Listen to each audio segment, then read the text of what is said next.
Hey, what's up, everyone, and welcome to today's episode of What's Up Wrestler, a podcast by Nerds of Wrestling.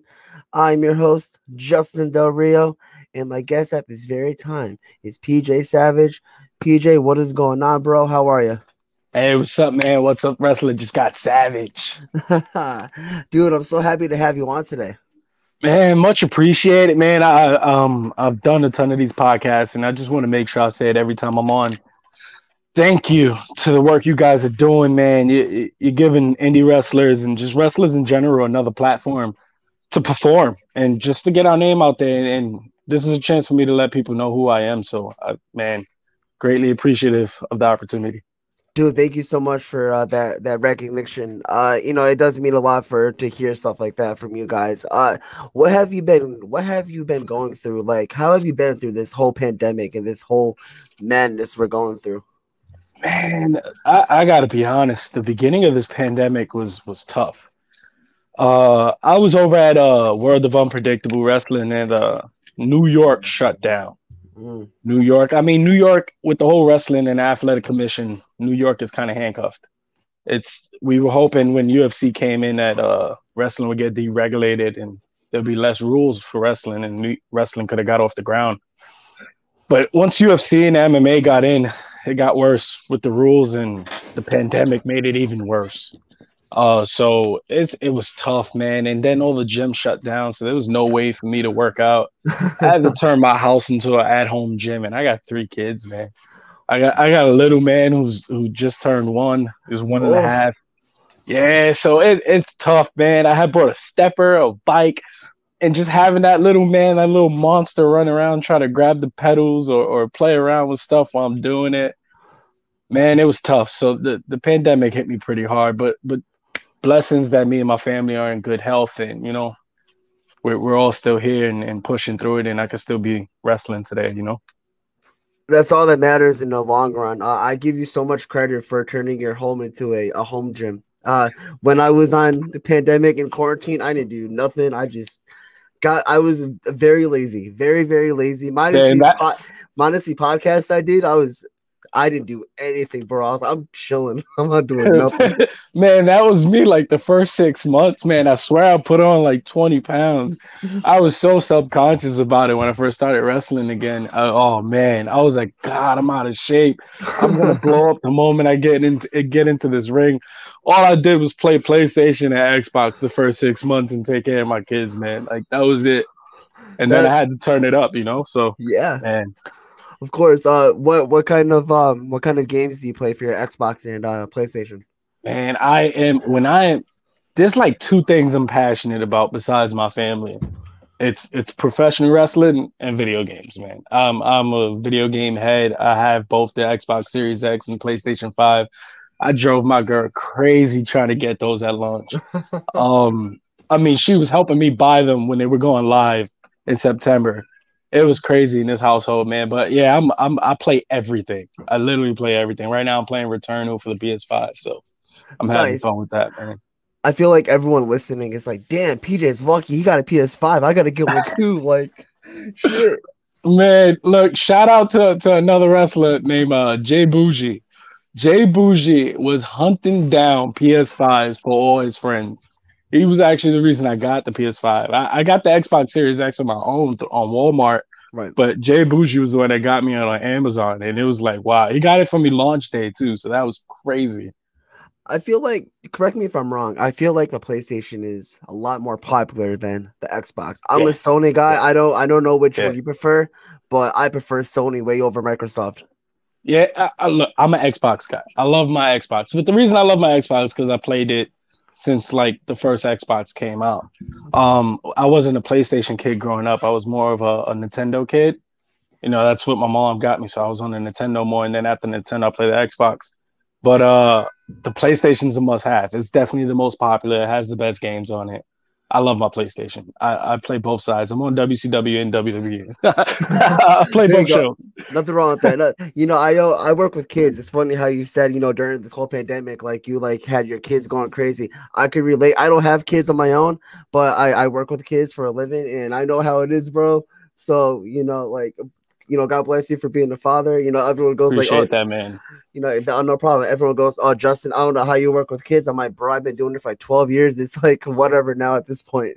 Oh, that's awesome, man. Yeah, man, look, my father wasn't in my life at all, like not even one bit. So like when I first became a father, it was like a mission, Yeah. and I've made my mistakes just like every other father did. And but my kids are my everything. They're my passion, my pull. They're the reason I do this. My little 1.5-year-old son Lucas, every time he sees my shirt, he points at it and he tries to say savage, even though he can't. So it's man, they're my everything, man. That's awesome, man. God bless you for all though. That's amazing. I want to talk a little bit about you on how PJ Savage became PJ Savage. Growing up, were you always a big fan of professional wrestling? Yeah, man. Like my grandmother was tremendously influential on me and me becoming a professional wrestler. Man, I used to be 4-year-old little PJ Savage sitting on my grandmother's couch with her combing her hair, watching everything that came on the TV. So I was my first wrestling event that I ever went to was WrestleMania 10. So yeah, I was 4 years Wow. old, man. I No was shit. 4. Yeah, so I was brainwashed. I was just like my kids are now. I was brainwashed from the beginning, man. Wrestling, it was wrestling and nothing. I had a question asked the other day. It was like, what would you do if it wasn't for wrestling? Nothing. Nothing. It's just wrestling. That's it, man. WrestleMania 10, I know you said you were 4 years old at the time, but kind of looking back, like, yo, my first wrestling show ever was WrestleMania 10 in Madison Square Garden. I don't Man. know if you remember it at all, but if you could recall like one thing, what do you remember? There's two things I recall vividly.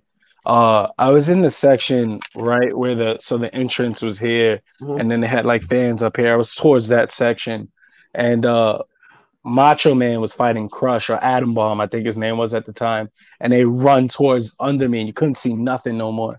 And that was it for me. Like I remember that very vividly. And Bret Hart at the end of the show being raised up on everybody's shoulders, that was the moment for me. I was looking, I was like, I gotta do that. I want to be Bret Hart.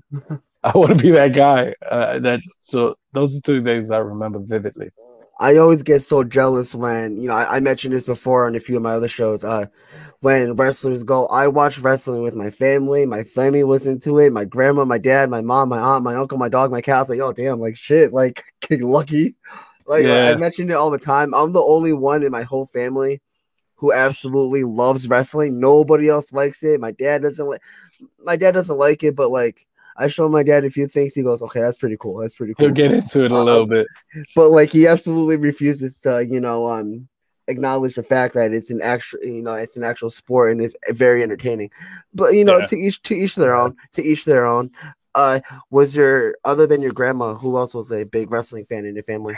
Like I said, man, I was brainwashed. I can't name a family member in my house, probably besides my mother, who just wasn't into it. I lived with my uncles, my grandmother. We lived in this like uh, big apartment, and that's where I first grew up. And my uncles, my cousins, everybody was into it. I would go to school, and man, I grew up during the Attitude Era, so it was like Stone Cold, DX, everything. I grew up in the height of it, The Rock. Of course. And so everybody was into it. There was like not a person. And then being from New York, it's kind of like where the smart marks were born.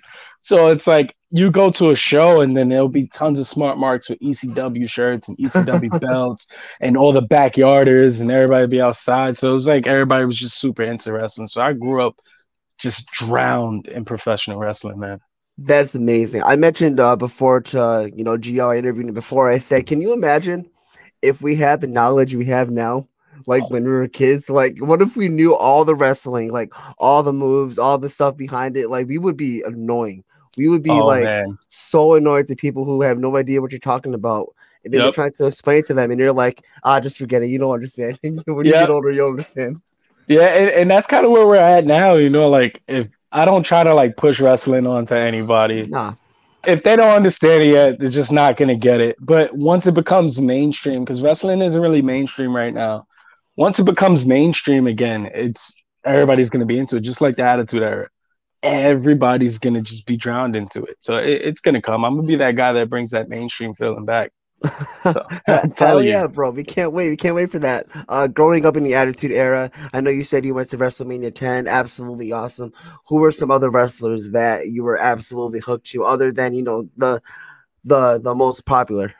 Yeah, I mean everybody was enamored with with the main four, Stone Cold, Rock, but Triple H was a huge guy for me. I loved Triple H. But one of the other guys, I mean, RVD Yeah. always stuck out. Like I remember like watching ECW, and it was like so taboo for a kid my age to watch it. But like RVD always stuck out. Him and Lance Storm, they would have like the best matches, and I was always into him. RVD when he came over during that Attitude Era, RVD was huge for me. Him and Jeff Hardy were like I was so into those guys. I used to hate Edge and Christian because I was just such like so into the Hardy Boys. Yeah, I feel like a lot of people hated. I feel like a lot of people didn't hate Edge and Christian as a tag team, but I feel like a lot of people, including myself, hated Edge with a passion, especially back in like 05, 06. Like Yeah, I was a big yeah, Cena mark. I started watching wrestling in 05, 06.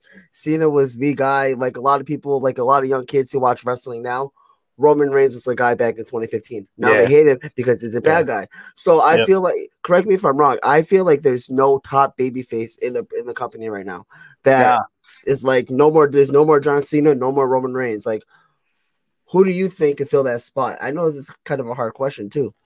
I mean, right now there is literally no clear cut babyface Hulk Hogan. Like, if I could name a few, you had Hulk Hogan, you had Bret Hart, you had John Cena, you had Stone Cold. We were so blessed during the Attitude Era. Yes, Stone Cold and The Rock at the same time. Right. Um, but John Cena, and then it was Roman. But Roman with the whole heel turn now, and there's just no one there. There's no one. And honestly, maybe just because I'm biased and I'm a professional wrestler now, I don't see anyone on that roster doing it because I want to do it.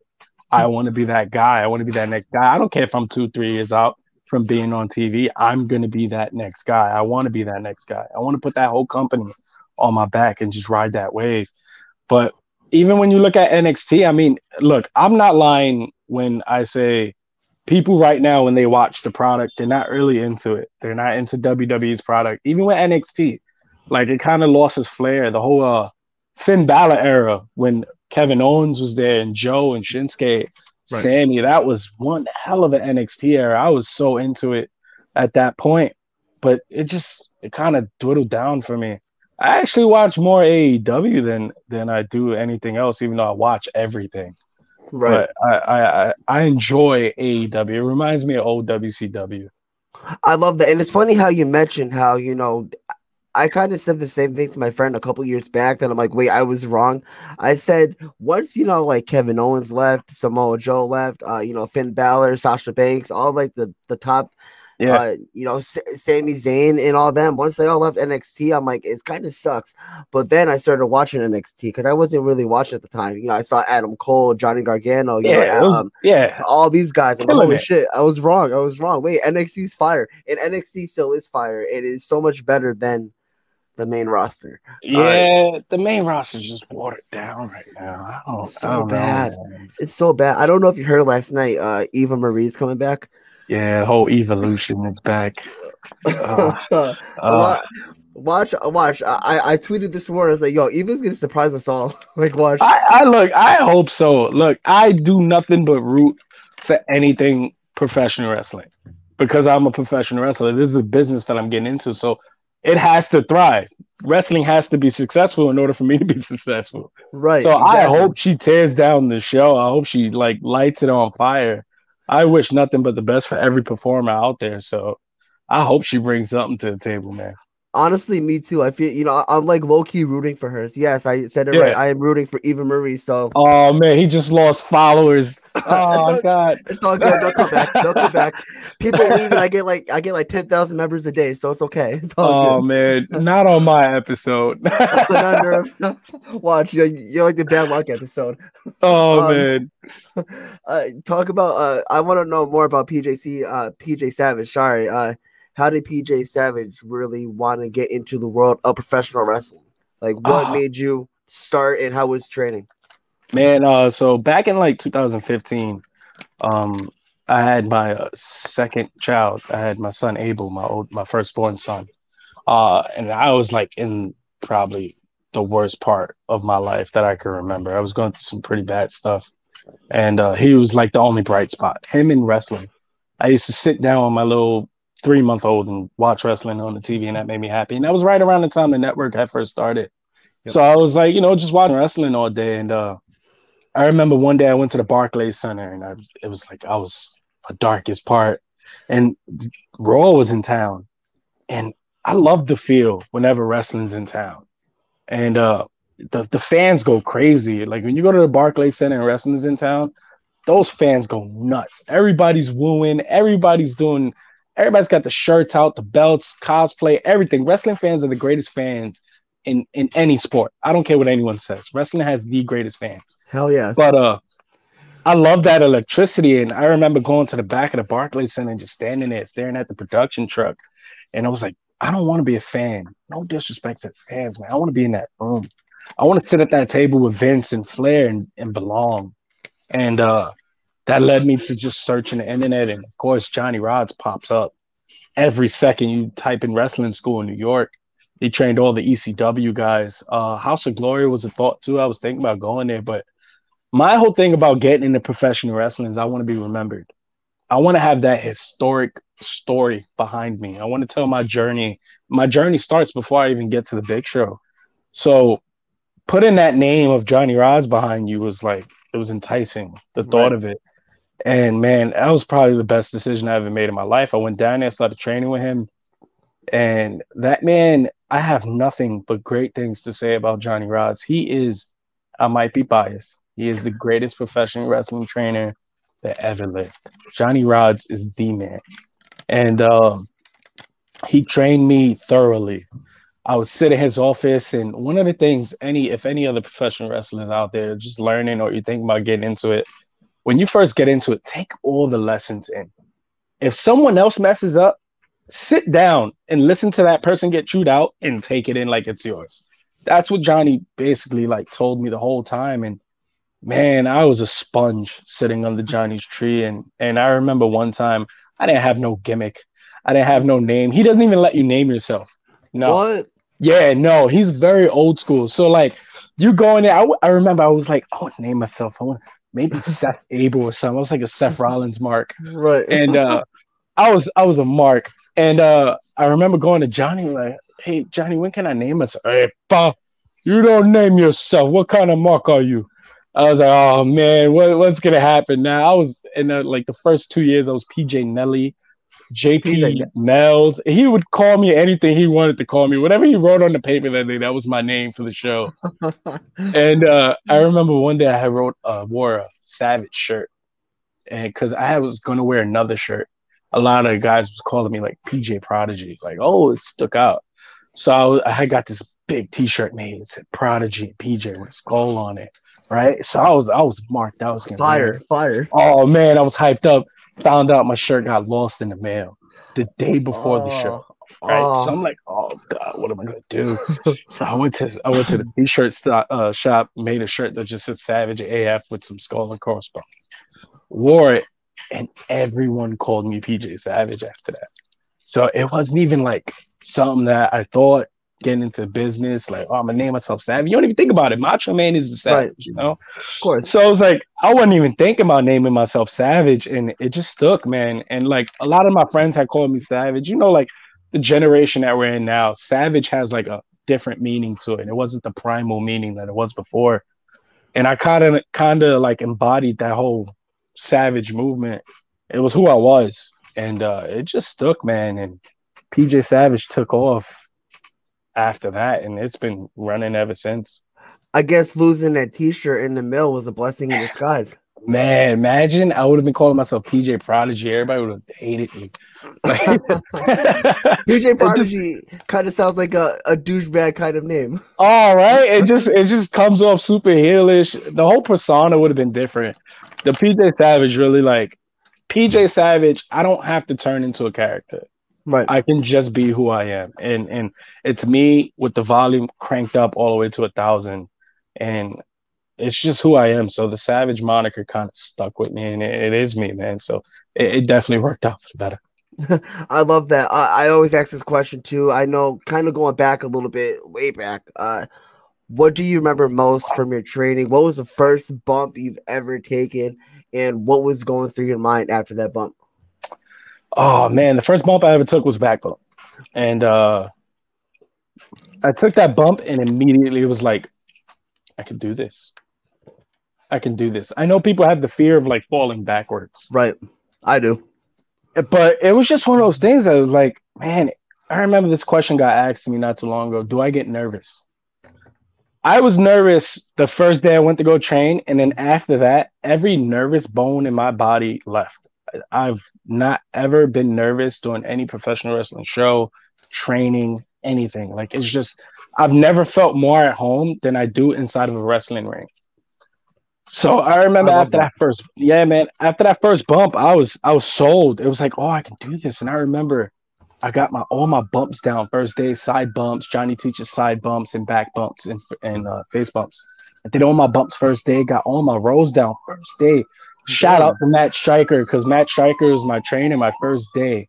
He was in there running the ring, and man, he was golden to my progression, especially being there the first day. Gave me so much confidence and so much insight into what I needed to do. So big shout out to Matt Stryker. But if it wasn't for Matt Stryker, it'd probably be a different story, to be honest with you. that Yeah.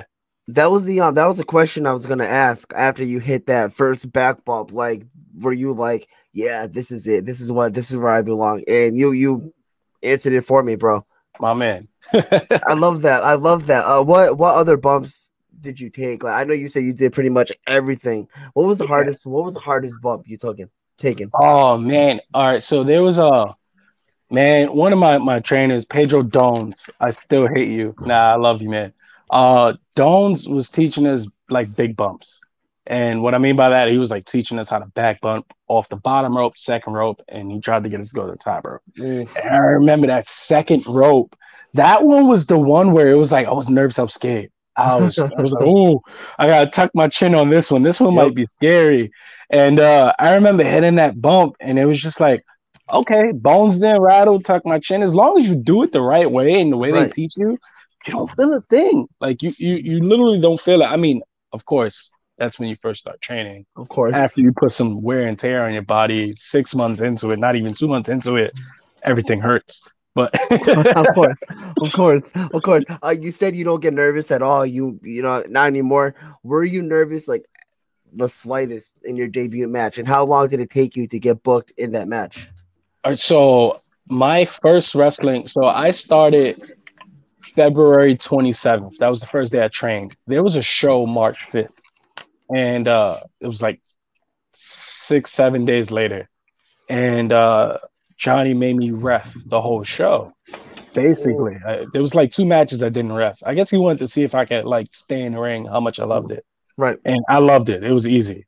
But then a month later, on April 9th, was my debut match. It was a tag match. And so I was a month and a half in. And Wow. I remember right before I went out, and, I was a mark. I had my arm sleeve. I had, I was super. I looked like a creative wrestler 2.0. And man, I put on everything there was. But I remember right before I went out that curtain, I was a little worried because I wasn't nervous. It was like, man, like this is the moment. I psyched myself up. I was like, this is the moment where like it's gonna hit me. Like, oh my god, I'm gonna wrestle him. And it was a big show. It was at Laboom. It wasn't at like some, yeah, Get the fuck out. Bro, you yeah. wrestled at Laboom? First match in, man, and it A month after wasn't. training. Yeah, like it wasn't some little light work 100-person show. Like that place was packed. Psycho Clown was in town that show.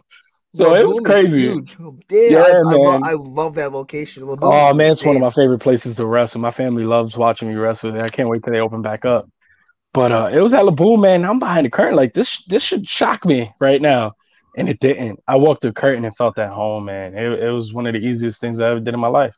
Get the that I feel like you weren't nervous because like you kind of just mastered everything in such a Man, short amount of time. It was such a I short still period of haven't time. mastered anything. No, like No, it's definitely what you're saying. Like I had the confidence. Like the confidence was like, I know I'm not gonna go out and look stupid. You know, like I know how to handle myself. And one of the things I feel like a lot of wrestlers do when they first start, it's like I remember one of the first times I ever did a suplex in the ring. I was training. It was like probably 2 weeks, 3 weeks in, and I wanted to do a suplex. And they was like, "Have you ever done it before?" And I looked at the guy dead in his face and said, "Yeah, I never did a suplex." But you know how it looks. You've Right. watched it your whole life on TV. You know, throw the man's arm over your shoulder, grab his shorts, and take him for a ride. Look them up. And yeah, exactly. And I feel like that's the one thing a lot of wrestlers don't realize when they first start training. It's you've been watching it. Just do what you see on TV. Just do what you've been watching your whole life. Mimic it, and it'll come to you naturally. And that's what happened with me, man. It was just like a lot of things. It didn't come natural. It was just like these are things I've been watching and studying my whole life. I love that. And I'm like still mind blown that you wrestled at Laboom in your debut match. Like, Yeah, holy shit! Like, yeah, man. everyone's listening. Like Yeah, Laboom, yeah, a man. lot of people, man. That's Evolve. That's where Evolve goes a lot. Yeah, yeah. I got a funny story about that too, right? So I was gonna win that match, right? So I get told in the back, "Hey, PJ, what's your finish?" And my mark self, I'm 2 months in. I don't have a finish. Like I don't even know how this match is gonna go. I'm just hoping I don't look stupid. So I look at the guy next to me, my boy Leo. He was wrestling with me. He still travels on the road with me today. I go rock bottom. Let me hit you to rock bottom. He goes, "You damn Mark, I'm not letting you hit me with a rock bottom." I'm like, "Oh man, what am I gonna do?" He's like, "Do a full Nelson," and I hate the full Nelson slam. Like it just, What? bro. I'm telling you, when I was like watching wrestling, I thought it was the most boring move there was. Like I just did not like it. And here I am, 5 years into my wrestling career. It's my finish, and it's been my finish ever since my debut. So like it's just the way the world works. And I remember I came out, I hit the full Nelson. After I hit it, he got up high for it. Full Nelson always depends on that other guy if he can get up for Right. it. Of course. And he made it look so good. That crowd popped, and I was like, they popped for a guy that's never wrestled before. So this is something I got to keep in my back pocket. So I love that's a little funny story about LeBron. that. Is awesome. You said the full Nelson is and that's your finisher. Kind of funny. You said what is your what is your most favorite wrestling move of all time? Sharpshooter. I'm a sharpshooter, Mark, man. Of course. I tried doing like I still do it. It's like a modified sharpshooter, go down to one leg, but I'm kind of like a high impact punch you in the mouth kind of wrestler. I'm not really a submission guy. So it's always hard for me to hook in submission. I just posted up a video. I'm the guy that like catches two guys and power bombs them on each other.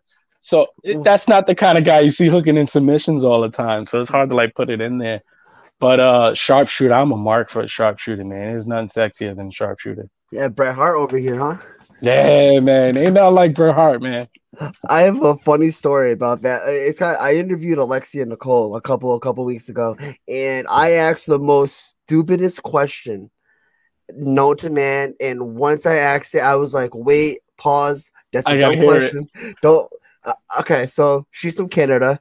So Yeah. obviously, so is Edge, Christian, all the great Bret the Hitman Jericho, Hart, Omega, all Jericho. of them. So I kind of was like, "Is wrestling big in Canada?" And I was like, "Wait, Oh stop." my God. Oh my God. It's like an epicenter for wrestling, I was man. like, "Wait." Oh man. I'll just go with the flow, bro. She's talking about Canada. I'm like, yes, just go with the conversation. I'm like, You're just wait, shooting. stop, You just shoot pause. off the top of your head. Exactly. I was like, oh, she goes, it's okay. No such thing as a dumb question. I'm like, God, oh my God, that was a dumb question. Oh man, but no, this whole thing is going crazy. This whole pandemic. Yeah. What are your goals for PJ Savage after this whole thing ends? Man, I've been talking to everybody that's close to me. And I mean, so I was at Johnny Rod's to give a little bit of a backstory. Johnny Rod's doesn't let you do outside shows. So I was with him for 5 years. I put in the work. I was doing everything. I was heavyweight champion for 3 years, going on 4 years. I left. I'm no longer there. I am officially an indie guy starting January. And I've been hitting the indie circuit hard. I'm booked every weekend for a long time. That's awesome. So right now, my goal is to take over the East Coast and to bring such fire, such a name to the East Coast. I want to bring One of the things I want to bring into professional wrestling is that big fight feel. That Conor McGregor. You hear Conor McGregor's fighting, you want to watch. You Of don't care who he's course, fighting. You want to look at it. You hear Mayweather's fighting, you you're want to buying the watch, pay-per-view. right? Everybody's getting together and they're gonna watch it. 6 months from now, I want to have that name where it's like, what's PJ gonna do today? Savage is fighting this show. I Right. gotta go. I gotta watch. And right now, the first 6 months is gonna be all about laying the groundwork and the foundation to show everyone that I am that guy. And then after that, it's off and running. Once those big promotions start giving me a chance, I'm telling you, I'm gonna blow the roof off of everything.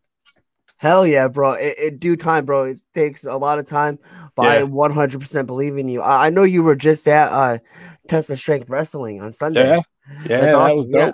dope. That was in Connecticut. I'm from Connecticut, and I heard about the show, and I was like, oh shit, there's a show today, and I couldn't make it. So Yeah. low key upset I didn't go, but Uh, Connecticut has so much wrestling out there. Like I said, Tesla Strength, Blitzkrieg, Northeast Wrestling is definitely where I hope to see you. And Man, I any can't wait to break into Northeast, man. I'm actually gonna be heading out. It's in Rhode Island soon.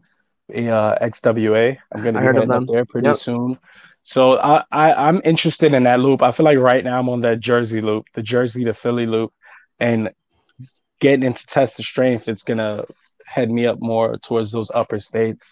I'm gonna be hitting every loop there is, man. I don't care. I'm gonna be the guy that's booked the most, working hardest, doing every podcast, doing every match there is thrown in front of me. I don't care where it's at. Like this weekend, I'm gonna be in Philly, and then Sunday I'm gonna be in Delaware. I think I don't even know where I'm gonna be at, man. Jeez, Yeah, that's awesome. yeah. And then next week it's gonna be Rhode Island on Thursday and Jersey on Friday and Saturday. So man, I'm looking forward to it all. Hell yeah, bro. PJ Savage here. Dude, I wish you nothing but the best of luck. And I want to thank you so much for coming on the show today. This has been an absolute blast and such an honor to talk to you.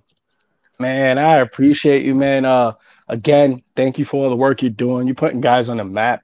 I got to know King Kai because I saw him on your show, and I just met Yep. him at Sister Strength this Yeah, he's a weekend. dude. Yeah, man. So the work you guys do, it helps me study, and it helps guys like me and anybody else get to put their name out there and get to get people to see us, man. So thank you, man. Appreciate you for having me on, man. Of course, actually, we do have one question I forgot to ask. This is my buddy Joey G. He says, do you think you could beat Big Game Leroy in Smash Bros? Oh man, yes, yes.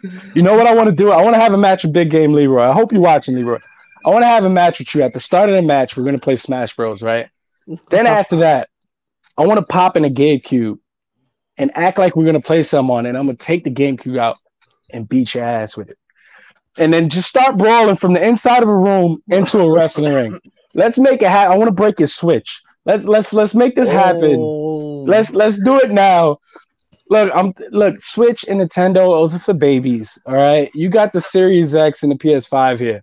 I'm gonna take that little Switch baby gate Leroy Game Boy and I'm gonna break him. Break him with a GameCube. oh, There we this go.